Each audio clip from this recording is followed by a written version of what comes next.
नमस्कार जय जगन्नाथ। आपण मानक आम चैनल को बहुत बहुत स्वागत। वर्तमान आमे आपण मानक पई नहीं आसीछु जहाँकि आपणकर पाठ टीका वर्तमान नूतन भाव में जो श्रेणी गृहटी खोल जहाँकि शिशु बाटिका। तो आपण माने समस्त शिक्षक माने प्रशिक्षण नहीं सारी जहाँकि से उल्लेख अच्छी जे जो शिक्षक माने आपणकर वर्तमान तो शिक्षक अभाव अच्छा किंतु तथापि जो शिक्षक माने शिशु बाटिका शिक्षादान देवे से प्रथम श्रेणी और द्वितीय श्रेणी को शिक्षादान देवे। तो ताहाकू आमे लक्ष्य करी एठारे पाठटिकाटी प्रस्तुत करिछु दैनिक पाठटिका जहाँकि शिशु बाटिका 3 प्रथम और द्वितीय श्रेणी को नहीं। तेणु आमे मुख्यतः बही केउ केउ बही को आमे फॉलो करिछु। आपण मानकर शिशु बाटिका शिक्षक सहायता पुस्तिका ता सहित शिशु बाटिका कार्य पुस्तिका ता सहित प्रथम श्रेणी एंटी बुक्स विद्या प्रवेश ता सहित द्वितीय श्रेणी एंटी बुक्स कार्य पुस्तिका एफएलएन को आमे लक्ष्य करी ता सहित जो आमर येलो कोर्स गुड़िक अच्छी ताहाको मध्य आमे आपण मानकर सेही उल्लेखनीय जो बही गुड़िक अच्छी ताहाठारु आमे कलेक्शन करी एठार आमे आपनको पई पाठटिकाटी प्रस्तुत करिछु। निश्चित भाव में आपण पाठटिका देखला पूर्व आपनको विनम्र निवेदन जे आम चैनल को सब्सक्राइब करंतु। आमे प्रतिदिन पाठटिका को पूर्व दिन में आमे आपण निकट प्रोवाइड करिया को प्रचेष्टा करिछु। निश्चित भाव में आपण मानको सहायक हबो दैनिक पाठटिका लिखिबा पई ता सहित पाठ्यदान देबा पई। सांगसाथी मानकु बहुमात्रा रे शेयर करंतु। आमे आपणकर आशीर्वाद नित्यांत आवश्यक करुछु।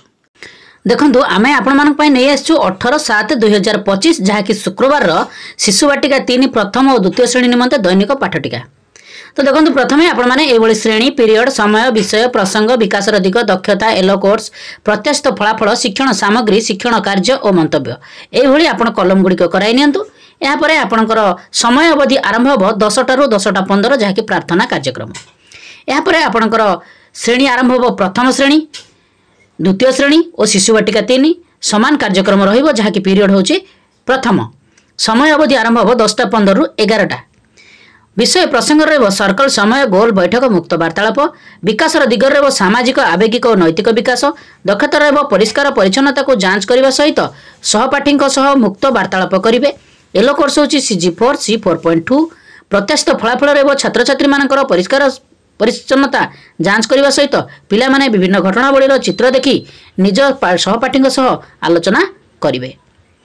शिक्षण सामग्री आवश्यक चित्र कार्ड शिक्षण कार्य पिला मानक परिष्कार परिच्छन्नता जांच करने सहित विभिन्न घटनावलीर चित्र कार्ड देवी सेही संपर्कित पिला माने परस्पर आलोचना करिवे शिक्षकों सहयोग करिवे। तो यही आपणकर कार्यक्रमटी समाप्ति होबो जहाँकि प्रथम पीरियड यापर द्वितीय पीरियड कार्यक्रम आरंभ होबो जहाँकि शिशु बाटिका 3 प्रथम और द्वितीय श्रेणी समान कार्यक्रम रहिबो।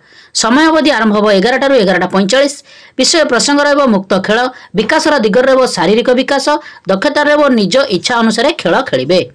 येलो कोर्स होची CG2 C2.5 प्रत्याशित फलाफल रहिबो छात्र छात्री माने खेल कोणरू विभिन्न खेल सामग्री नहीं शिक्षण प्रकोष्ठ रे खेल खेलिबे। शिक्षण सामग्री आवश्यक पड़िबो विभिन्न खेल सामग्री शिक्षण कार्य रहिबो पिला मानकु विभिन्न खेल सामग्री देवी और श्रेणी प्रकोष्ठ रे खेल खेलाइबे। तो एभली आपनकर द्वितीय पीरियड रो कार्यक्रमटी परिसमाप्ति हेबो। एहा परे तृतीय पीरियड कार्यक्रम आरंभ होबो जहाँकि आपनकर शिशु बाटिका 3 और प्रथम श्रेणी समान कार्यक्रम रहिबो। समय अवधि आरंभ होबो 11:45 रु 12:45 विषय प्रसंग होची संख्या और परिवेश ज्ञान विकास दिग रहिबो बौद्धिक विकास दक्षता रहिबो वस्तुर 3टी लक्षण जानिबे। येलो कोर्स होची CG8 C8.2 प्रत्याशित फलाफल रहिबो छात्र छात्री माने वस्तुर 3टी लक्षण आकृति रंग आकार विषय रे बुझिबे जहाँकि प्रथम श्रेणी मध्य समान कार्यक्रम रहिबो। TLM आवश्यक इटा गछ खाता बही आउ पेन शिक्षण कार्य रहिबो पिला मानकु विभिन्न वस्तु को देखाइबी और तार आकृति रंग आकार को बुझाई कहिबी। तो एभली आपनकर शिशु बाटिका 3 और प्रथम श्रेणी कार्यक्रम परिसमाप्ति हेबो। एहा परे आपनकर द्वितीय श्रेणी तृतीय पीरियड समय अवधि 11:45 रु 12:45 विषय प्रसंग होची गणित कार्यपुस्तिका सप्ताह 6 दिवस 5 विकास दिग रहिबो बौद्धिक विकास दक्षता रहिबो एकक दशक संख्या जानिबे। येलो कोर्स होची M202 प्रत्यस्त फलाफल छात्र छात्री माने काठी बिड़ा साहाय्य संख्या गणना करिवे कार्य पुस्तिका पूर्ण करिवे।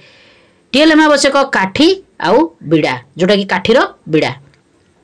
शिक्षण कार्य पिलामानकर कार्य पुस्तिका पूर्ण कराइबी। तो ये आपणकर तृतीय पीरियड कार्यक्रम परिसमाप्ति होब। यापर चतुर्थ पीरियड कार्यक्रम आरंभ होब। समय अवधि होची 12:45 रु 1:15 जहाँकि शिशु बाटिका 3 प्रथम द्वितीय श्रेणी कार्यक्रम समान रहिबो जहाँकि कलात्मक कार्य करिवे। आउ प्रसंग रे विकास रे रहिबो सृजनशील और सौंदर्यबोध विकास। दक्षता रहिबो विभिन्न कलात्मक कार्य करिवे। येलो कोर्स होची CG12 C12.3 प्रत्यस्त फलाफल रहिबो छात्र छात्री माने विभिन्न चित्र कला साजसज्जा को नहीं निज निजर मत रखिबे। टीएलएम आवश्यक विभिन्न चित्र कार्ड। शिक्षण कार्य पिलामाननको विभिन्न चित्र कला और साजसज्जा को नहीं मत रखिबा पई कहिबी। तो ये आपणकर चतुर्थ पीरियड कार्यक्रमटी परिसमाप्ति होब। यापर पंचम पीरियड कार्यक्रम आरंभ होब। ता पूर्व आपणकर 1:15 रु 2टा होचे मध्याह्न विरति कार्यक्रम। यापर आपणकर पंचम पीरियड कार्यक्रम आरंभ होब जहाँकि शिशु बाटिका 3 प्रथम श्रेणी समान कार्यक्रम रहिबो। समय अवधि आरंभ होब 2टा रु 3टा। विषय प्रसंग रहिबो भाषा और साक्षरता। विकास दिग रहिबो भाषागत विकास। दक्षता रहिबो कविता आवृत्ति करिवे। येलो कोर्स होची CG11 C11.1 प्रत्यस्त फलाफल रहिबो छात्र छात्री माने कविता आवृत्ति करिवे। अभिनय माध्यम रे गीत कि पवन बहुची साई साई से गीतटी अभिनय माध्यम रे बोलिबे। शिक्षण सामग्री रहिबो कविता चार्ट। शिक्षण कार्य रहिबो पिलामाननको अभिनय करी कविता आवृत्ति कराइबी। तो ये आपणकर शिशु बाटिका 3 प्रथम श्रेणी कार्यक्रमटी परिसमाप्ति हेबो।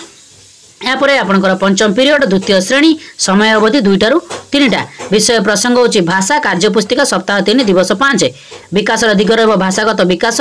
दक्षता रहिबो कार्य पुस्तिका पूर्ण। येलो कोर्स होची ECL 5.6 प्रत्यस्त फलाफल रहिबो छात्र छात्री माने अनुच्छेद पढ़िबे और कार्य पुस्तिका पूर्ण करिवे। टीएलएम आवश्यक होची कार्य पुस्तिका। शिक्षण कार्य रहिबो पिलामानकर कार्य पुस्तिका पूर्ण कराइबी। तो ये आपणकर पंचम पीरियड कार्यक्रमटी परिसमाप्ति हेबो। यापर आपणकर षष्ठ पीरियड कार्यक्रम आरंभ होबो जहाँकि शिशु बाटिका 3 प्रथम और द्वितीय श्रेणी कार्यक्रम समान रहिबो। समय अवधि होची 3टा रु 3:30। विषय प्रसंग होची घर बाहर खेल। विकास दिग रहिबो शारीरिक विकास। दक्षता रहिबो विभिन्न खेल खेलिबे। येलो कोर्स होची CG1 C1.7 प्रत्यस्त फलाफल रहिबो छात्र छात्री माने खेल कोणरू विभिन्न खेल सामग्री नहीं श्रेणी गृह और बाहर खेल खेलिबे। टीएलएम आवश्यक विभिन्न खेल सामग्री। शिक्षण कार्य रहिबो पिलामाननको विभिन्न खेल सामग्री दे खेल खेलाइबी। तो ये आपणकर षष्ठ पीरियड कार्यक्रमटी परिसमाप्ति हेबो। यापर सप्तम पीरियड कार्यक्रम आरंभ होबो जहाँकि शिशु बाटिका 3 प्रथम और द्वितीय श्रेणी समान कार्यक्रम रहिबो। समय अवधि आरंभ होबो 3:30 रु 4टा। विषय प्रसंग होची विदाय आज दिन पाठ्यक्रम सारांश। विकास दिग रहिबो समस्त विकास सारांश। दक्षता रहिबो सबु दक्षतार सारांश को बुझिबे। प्रत्यस्त फलाफल रहिबो छात्र छात्री माने आज दिन पाठ्यक्रम सारांश को बुझिबे और लिखिबे। टीएलएम आवश्यक समस्त शिक्षण सामग्री। शिक्षण कार्य रहिबो शिक्षक और छात्र छात्री माने आज दिन पाठ्यक्रम सारांश को आलोचना करिवे। आसंता दिन शिक्षण कार्य विषय रे कहिबी। शिक्षण सामग्री को निर्दिष्ट स्थान रखिबी। शेष रे समस्त को कृतज्ञता ज्ञापन कराइबी। एइभଳି आपणकर शिशु बाटिका 3 प्रथम और द्वितीय श्रेणी जहाँकि 18/7/2025 शुक्रवार दैनिक पाठ टिकाटी परिसमाप्ति हेबो। निश्चित भाव में ये भिडियोटी आपण मानक बहुत हेल्पफुल करथिबो। आपण मानक रिक्वेस्ट आपण हम चैनल को सब्सक्राइब करंतु। ये भिडियोटी को बहु मात्रा रे आपण मानक व्हाट्सएप ग्रुप मानक शेयर करंतु। वीडियो को गोटे गोटे लाइक करंतु। आवश्यक पड़िले कमेंट मध्य करंतु। निश्चित भाव में आमे आपण मानक पई एइभଳି दैनिक पाठ टिका प्रस्तुत करी प्रोवाइड करबा को चेष्टा करिवो। नमस्कार। सर्वे भवन्तु सुखिनः।